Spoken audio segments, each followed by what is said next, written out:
ஓசூர்ல வந்து கல்யாணம் பண்ணி அவங்களுக்கு ஒரு குழந்தையும் பிறந்திருக்கு.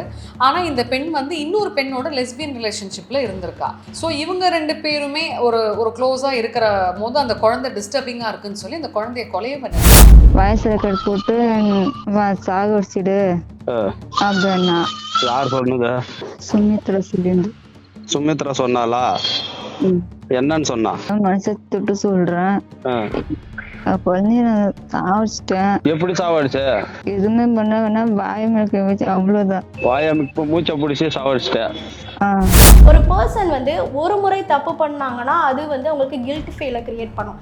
திரும்ப திரும்ப திரும்ப திரும்ப தப்பு பண்ணும்போது அவங்க என்ன செய்கிறாங்கன்றது அவங்க பிரெயின் ஃப்ரீ ஃப்ரண்டல் கார்டெக்ஸ்ன்னு சொல்லக்கூடிய அனலிட்டிக்கல் திங்கிங் அப்படின்றது இல்லாமலே போயிடும்.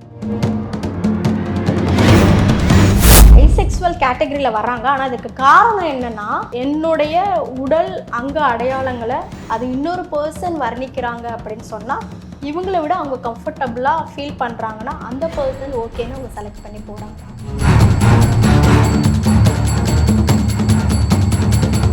ஒரு ஹஸ்பண்டோட வாழ்ந்த அந்த பொண்ணு குழந்தையோட இருக்காங்க. அதுக்கப்புறம் வந்து இன்னொரு பொண்ணை பிடிச்சிருக்குன்னு அவங்க லெஸ்பியன் அப்படின்ற ஒரு கான்செப்டுக்குள்ளே போகிறாங்க. ஸோ இவரோட இருக்கிறத விட என்னை புரிஞ்சுக்கலை, எனக்கு டைம் கொடுக்கல, எனக்கு ரெஸ்பெக்ட் பண்ணுறான்றப்போ இன்னொரு பொண்ணு வந்து இதை பண்ணுறாங்க அப்படின்ற போது இது ஓகேவா இருக்குன்னு சொல்லிட்டு அவங்க ஹஸ்பண்டுக்கு தெரியாமல் தான் இதை செய்கிறாங்க. இப்போ இந்த மாதிரி மைண்ட் செட்ஸ் எல்லாம் வந்து பெண்கள் ஏன் மேம் மாட்டிக்கிறாங்க? ஒரு யோசிச்சு முடிவெடுக்கக்கூடிய நிலையில் யாருமே இல்லை.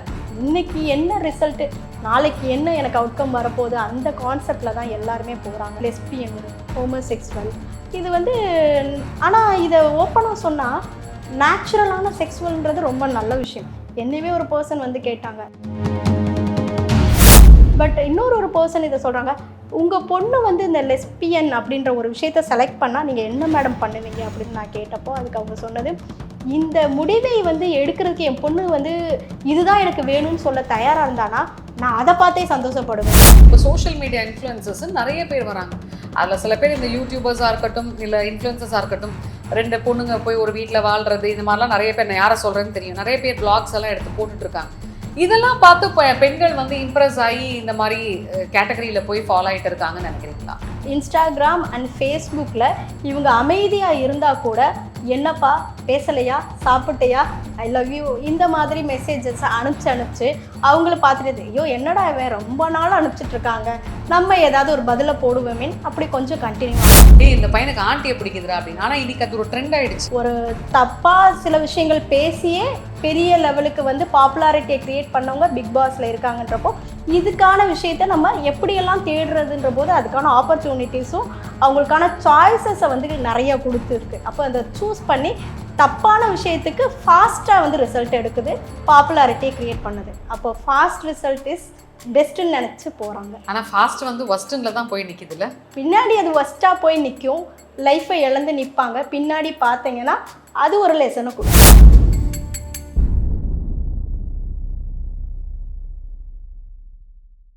அக்னி நியூஸ் நேயர்களுக்கு வணக்கம். நம்ம கூட ஃபேமிலி கவுன்சிலர் சங்கரேஸ்வரி மேம் இருக்காங்க. வணக்கம். வணக்கம்.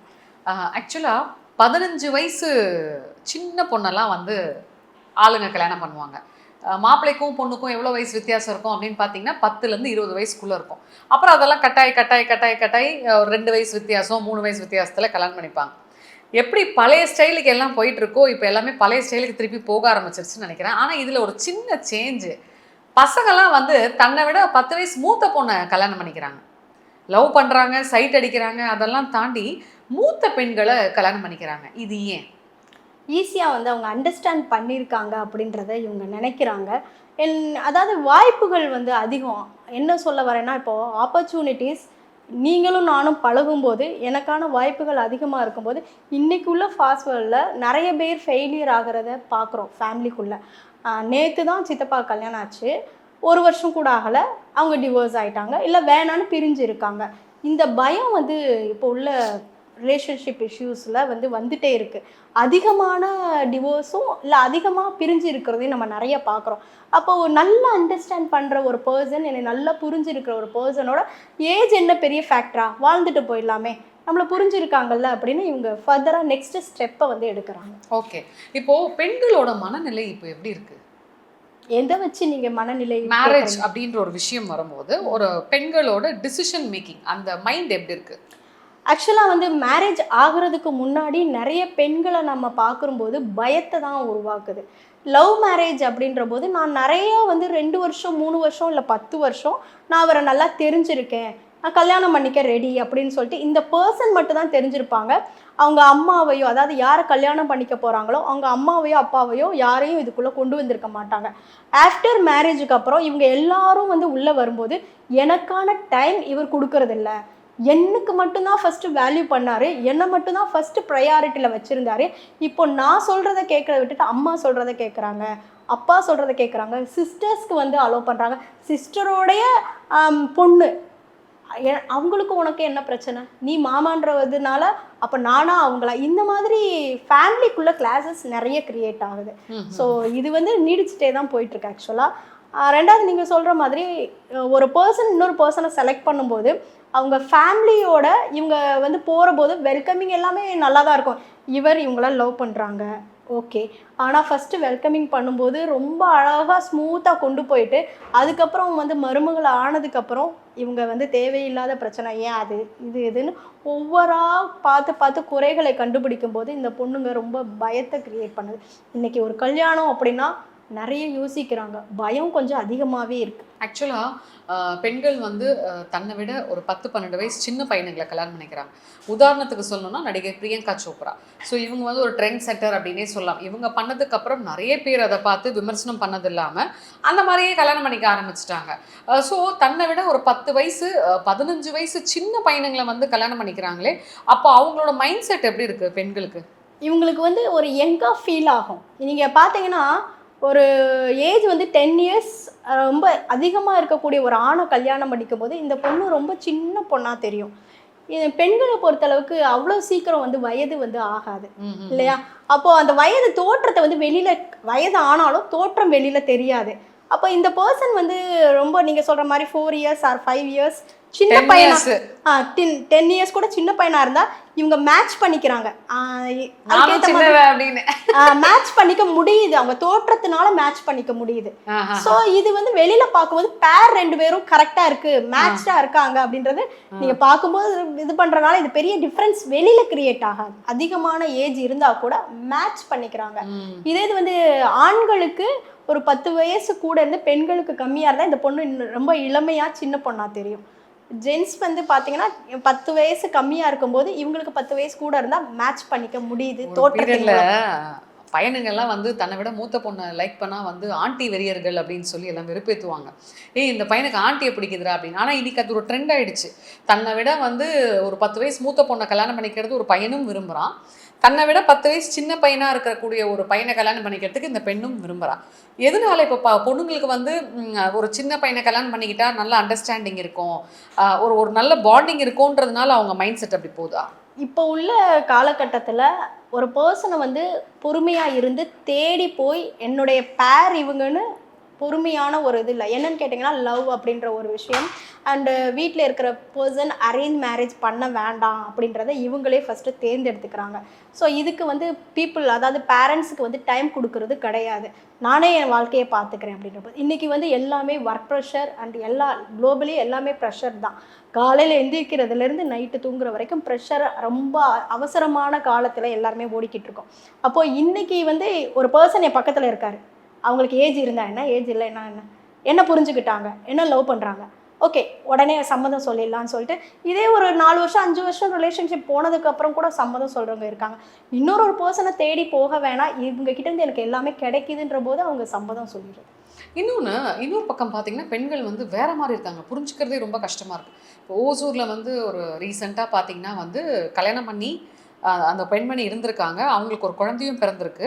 ஆனால் இந்த பெண் வந்து இன்னொரு பெண்ணோட லெஸ்பியன் ரிலேஷன்ஷிப்பில் இருந்திருக்கா. ஸோ இவங்க 2 பேருமே ஒரு க்ளோஸாக இருக்கிற போது அந்த குழந்தை டிஸ்டர்பிங்காக இருக்குன்னு சொல்லி அந்த குழந்தைய கொலையும் பண்ணியிருக்காங்க. ஏன் இந்த மாதிரி மைண்ட் செட் மாறுது பெண்களுக்கு? இல்லை ஆக்சுவலாக வந்து ஒரு சின்ன விஷயம் வெளியில் தெரியிற விஷயத்த மட்டும் வந்து நம்ம பேசி இப்படி தான் நடந்திருக்குன்றதை நம்ம சொல்லவே முடியாது. அது பின்னாடி நிறைய விஷயங்கள் என்ன நடந்தது அப்படின்றது நமக்கு தெரியல ஆக்சுவலாக. ஆனால் இதில் பார்த்தீங்கன்னா ஒரு ஹஸ்பண்டோட வாழ்ந்த அந்த பொண்ணு குழந்தையோட இருக்காங்க. அதுக்கப்புறம் வந்து ஒரு பொண்ணை பிடிச்சிருக்குன்னா அவங்க லெஸ்பியன் அப்படின்ற ஒரு கான்செப்டுக்குள்ளே போகிறாங்க.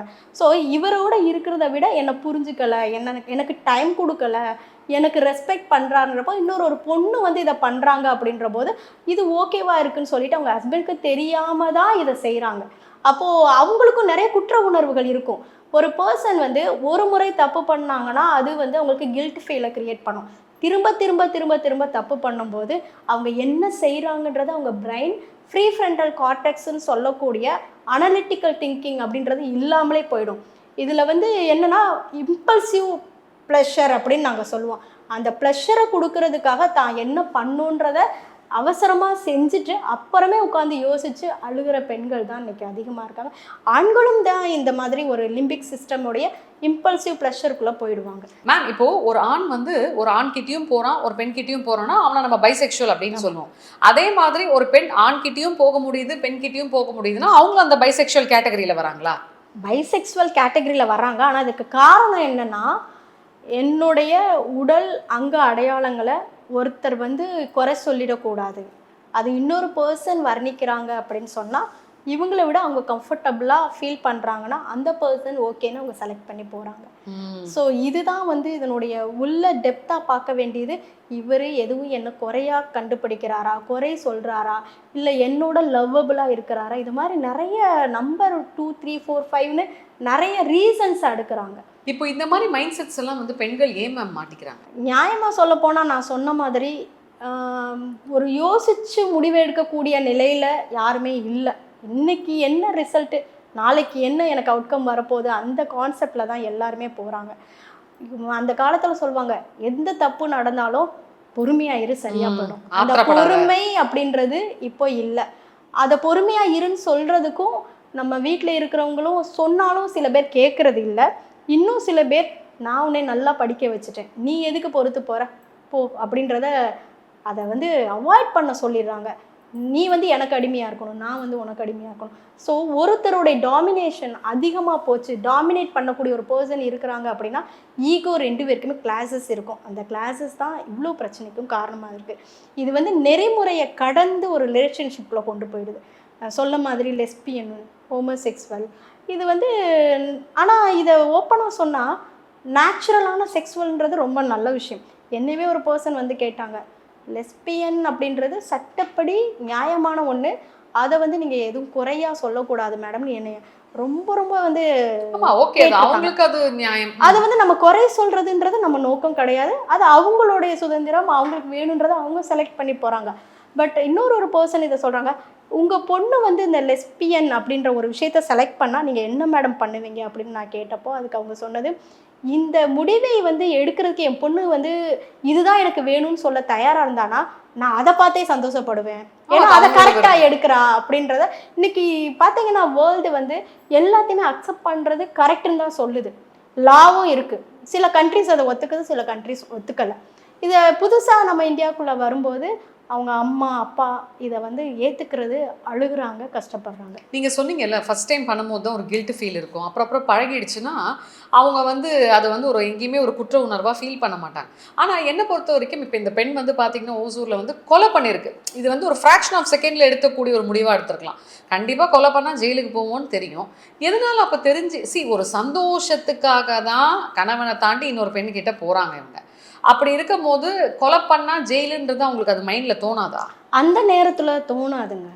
அந்த நான் சொன்ன மாதிரி யோசித்து முடிவெடுக்கக்கூடிய அந்த தன்மைக்கு பிரெயின் வந்து அவங்கள எடுத்துகிட்டு போகாது.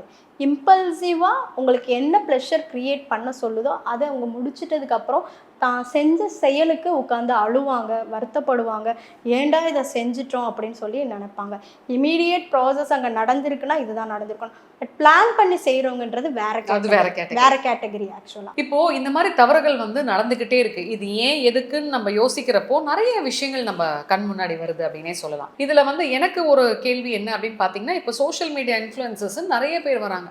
அதில் சில பேர் இந்த யூடியூபர்ஸாக இருக்கட்டும், இல்லை இன்ஃப்ளூயன்சஸாக இருக்கட்டும், 2 பொண்ணுங்க போய் ஒரு வீட்டில் வாழ்றது, இந்த மாதிரிலாம் நிறைய பேர், நான் யாரை சொல்கிறேன்னு தெரியும், நிறைய பேர் vlogs எல்லாம் எடுத்து போட்டுட்டு இருக்காங்க. இதெல்லாம் பார்த்து பெண்கள் வந்து இம்ப்ரெஸ் ஆகி இந்த மாதிரி கேட்டகரியில் போய் ஃபாலோ ஆகிட்டு இருக்காங்கன்னு நினைக்கிறீங்களா? இல்லை, அவங்களோட இன்ட்ரெஸ்ட்டுக்கு ஏற்ற கேட்டகரி எங்கே இருக்குன்னு தேடி கண்டு போய் பிடிக்கிறதுக்கு இது ஹெல்ப்ஃபுல்லாக இருக்கும். 1.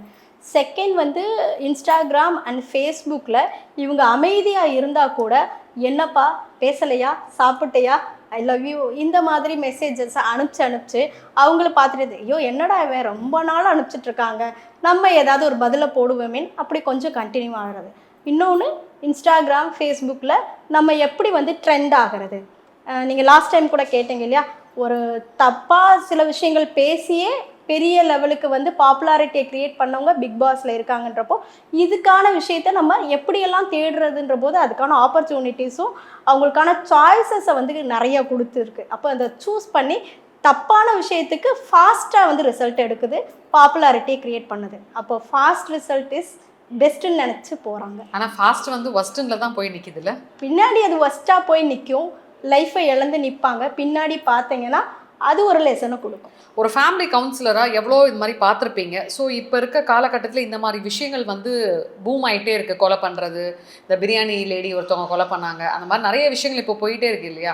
ஸோ உறவு சார்ந்த அந்த உறவில் ஈடுபடும் போது இந்த மாதிரி கொலைகள் நடக்குது அப்படின்றமோ, இதுக்கு நீங்கள் ஒரு ஃபேமிலி கவுன்சிலராக என்ன சஜஷன்ஸ் கொடுப்பீங்க? இதை வந்து கேட்கும்போது, நீங்கள் பேசும்போதே எனக்கு ரொம்ப வருத்தமாக இருக்குது. ஏன்னா ஒரு சமுதாயத்தை வந்து நம்ம எந்த அளவுக்கு திருத்தணும்னு இந்த பிளேஸ்க்கு வந்தேனோ, திருத்துறது வந்து என் வேலை கிடையாது, பட் என்னால் முடிஞ்ச சர்வீஸை பண்ணணுன்றதான் இங்கே வந்தது. ஆனால் ஒரு ஸ்டேஜுக்கு மேலே நம்ம எவ்வளவுதான் சில விஷயங்களை சொல்லியும் அதை அண்டர்ஸ்டாண்ட் பண்ணவே மாட்டாங்க. யார் சொல்லி நான் கேட்க மாட்டேன்ற அந்த கான்செப்டில் போகிறவங்களை யாருமே திருத்த முடியாது. இவங்கனால அவங்களும் அழிஞ்சு மற்றவங்களையும் அழிச்சிட்டு போகிற இந்த விஷயன்றது எப்போ வந்து அந்த கடவுள் நிறுத்துவாருன்றது நமக்கும் தெரியாது. ஸோ இந்த விளைவுகள் யாராக இருந்தாலும் ஒருத்தருக்கு போய் விழுது அப்படின்னா பாதிப்புகள் அவங்களுக்கும் இருக்கும், மற்றவங்களுக்கும் இருக்கும். இதை வந்து நம்ம ஃபேஸ் பண்ணி தான் ஆகணும். நம்ம அதிலேருந்து எப்படி வெளியில் வரணும், எப்படி நம்மளை ப்ரொடெக்ட் பண்ணிக்கணுன்ற நாலேஜை நம்ம தான் வளர்த்துக்கணும். ஸோ இதில் நான் வந்து சேஃபாக இருக்கணும்னா, நான் என்னெல்லாம் சொசைட்டியில் நடக்குது, எப்படி நான் டிஃபென்சிவாக இருக்கணும், எந்த மாதிரி டிஃபென்ஸ் மெக்கானிசம் க்ரியேட் பண்ணணும்னு நான் தான் புரிஞ்சுக்கணும். Well set ma'am. ஸோ நிறைய விஷயங்கள் நம்மளோட நேயர்களுக்காக சொன்னீங்க. ஸோ வரப்போகிற பதிவுகளில் நம்ம